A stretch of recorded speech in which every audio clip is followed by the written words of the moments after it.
Hello guys, welcome to 5th Generation Hobby Shop and welcome to another unboxing and testing. Shoutout po natin si Sir Christian ng Batangas. So now we're going to review the Glock 17 Gen 3 by Umarex. This is Glock 17 Black Gen 3, Generation 3. And this is dual ammo po, 4.5mm steel ball or .177 pellet.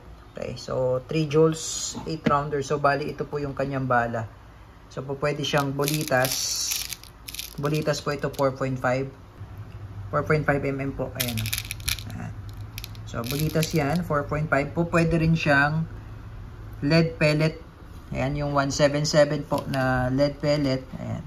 Meron tayong pointed. Meron din tayong round head. Ayan, .177.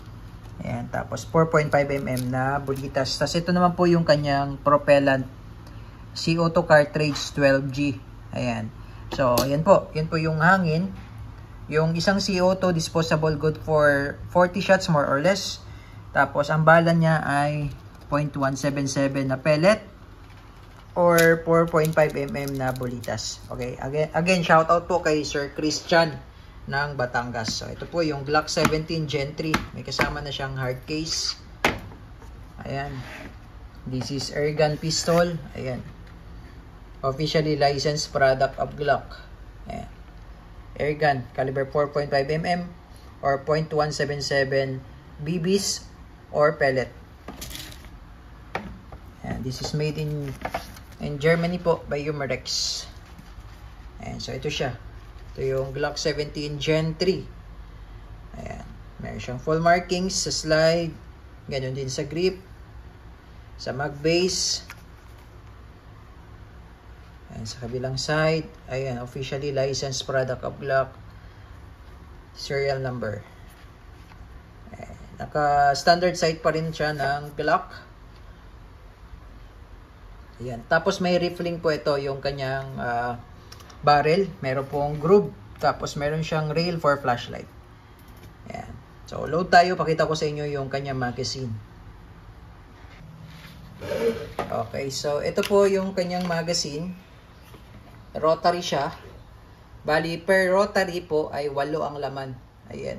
So, 4 na rotary po yan kasama. So, kung steel or pellet, ililipat nyo lang po yung rotary. So, halimbawa, ito yung nilagyan nyo po ng steel. Yan po yung nakasalang, tapos ito naman yung sa pellet, ililipat lang yan. Kasi removable po yung rotary. Ayan. So, yan po yung pinaka-magazine niya. Tapos, dito naman po yung sa CO2. Okay. So, lagyan muna natin ng may kasama siyang allen para pamingit po sa CO2. Lagyan muna natin siya ng CO2.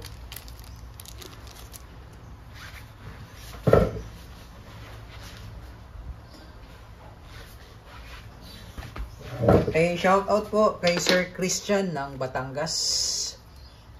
Okay, so lagyan lang natin ng konting oil. May free na po itong oil. Every time po na mag-load po kayo ng CO2, patakan nyo lang ng oil. Ayan.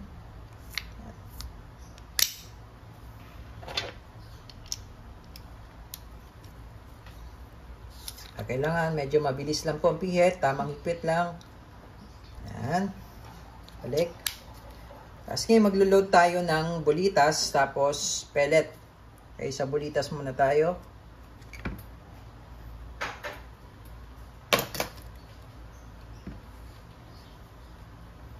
Ito po yung bulitas. Ayan, so makikita nyo po meron pong gear. Sa harapan po tayo maglo-load.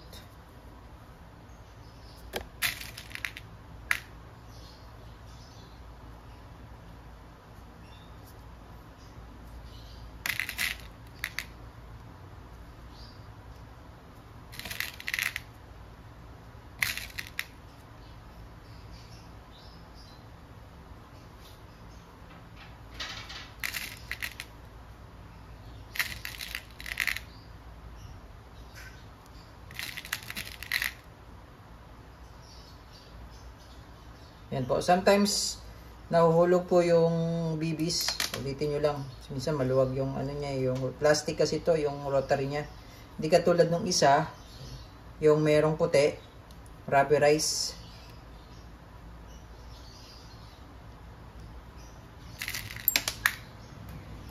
Malalaglag. Pero pag nilagay mo siya sa rotary, hindi yan malalaglag.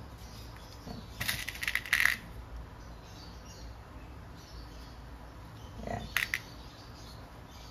Ayan. Tapos, ito naman po yung sa pellet. 177 po. Ayan. So, sa pellet naman, sa likod po nung gear.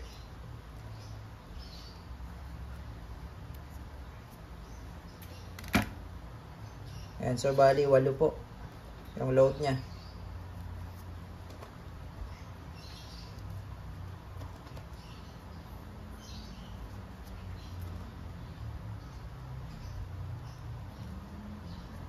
So pag ganyan po yung load niya, yan, pag ganyan.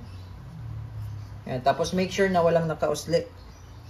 Kasi umiikot po yung rotary eh.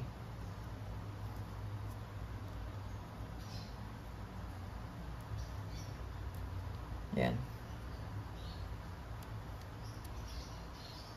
So, lagay lang muna natin dyan. Pagka pellet, ililipat nyo lang po. Okay? So, ayan po.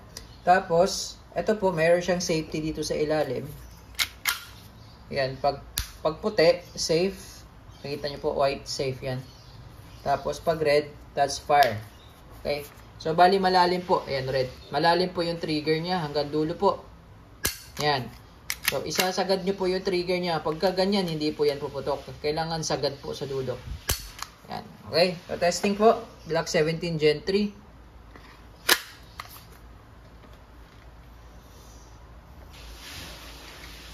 Testing. Glock 17 Gen 3 dual ammo. Firing.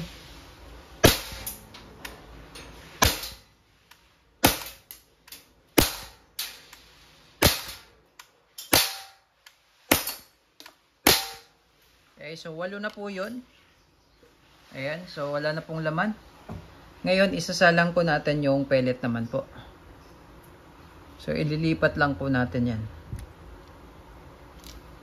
Ay.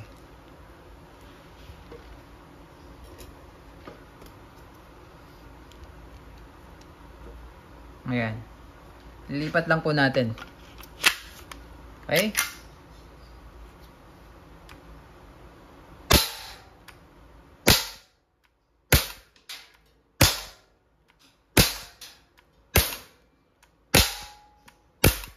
Okay, so wala na po laman.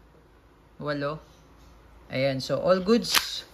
Sir Christian ng Batangas, Glock 17 Gen 3. Airgun dual ammo, 3 joules.